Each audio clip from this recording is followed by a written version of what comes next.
All right, thank you, Tony. Now at 5:30, a Rehoboth police officer is being hailed a hero for saving a man from a burning home. And we've learned Officer Keith Perry was patrolling the area last night when he saw smoke coming from the home.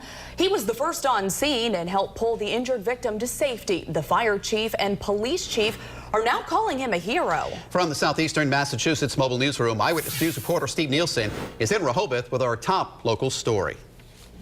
Both police and fire officials say that this officer went above and beyond, and because of that, it's fair to call him a hero. This is Rehoboth officer Keith Perry. He's recovering at home after doing something his superior calls heroic. He's a model officer, and I can't say enough good things about him. He did an excellent job yesterday, and I'm very proud to have him as part of this department. It's all because of what happened here.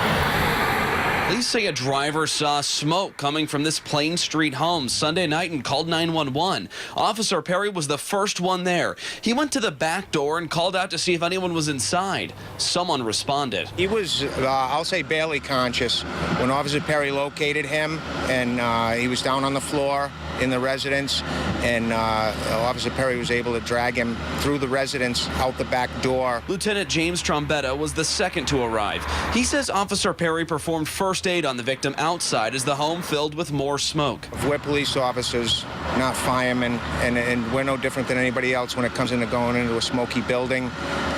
The smoke in that house was thick. The fire chief says it was a kitchen fire, but heavy smoke is just as serious as flames. Most of the victims in a fire do die of the smoke inhalation long before the fire gets to them. Minutes can cost somebody their life. The victim's recovering at the hospital with burns. Perry was also rushed to the hospital, but is back home now. Yeah, he saved a life. The motorist had passed and did the 911 call and saved a life, too, because it wasn't for notifying the fire and the police and getting that police officer quick enough, it might have had a different result. And maybe as another example of how serious some of this smoke damage was, a firefighter also had to go to the hospital, but has since been released. With the Mobile Newsroom, I'm Steve Nielsen, Eyewitness News.